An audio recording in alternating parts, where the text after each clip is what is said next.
अस्सलाम वालेकुम नाज़रीन। मैं क्या सफ़र के तो मुख्तलिफ जगह के सीन प्रोग्राम आमने सामने बखाई है।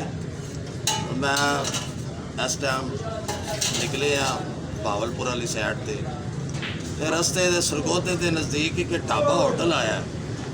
अच्छा, ढाबा होटलों का बड़ा स्वाद होंदा है, वो देसी माहौल नज़र आता है। असी लोग जेडे अजकल देसी माहौल छड़ गए।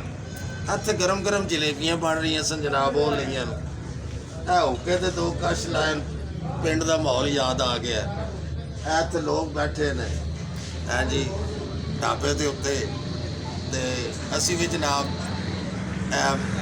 मंजी ते बह के ते मैं क्या हुक्का मैं छिकिया कदी नहीं। और मैं क्या चस लैने वास्ते ना दो एक अद्धा सूटा बड़ी बड़ी हुक्के की कुड़ कुड़ की आवाज़ जी होती ना बंद नहीं आ रही, मन आ रही है। यदा अपना ही स्वाद।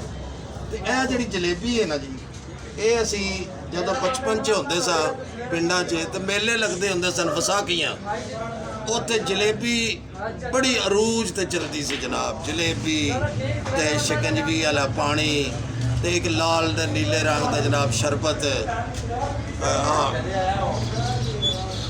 बड़ा मज़ा आना जलेबी का मज़ा आ रहा यार। ये चीज़ां तुसी छड़ गए हो, ये चीज़ां अपनाओ।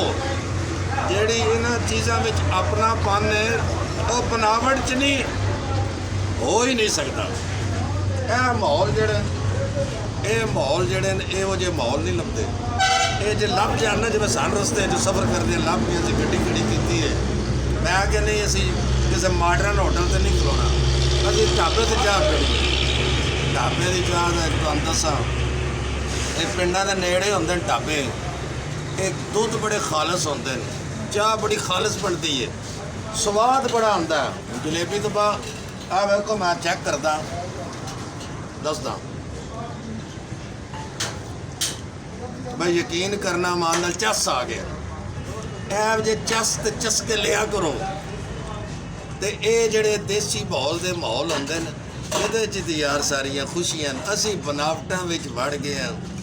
असी बस यार ए होना चाहिए, वो बंदा ये ना आखे कि यार ये इंजे असी अगर अच्छे होटल से खाना ना खादा तो पता नहीं की हो जाएगा, कोई क्यामत आ जाएगी ना।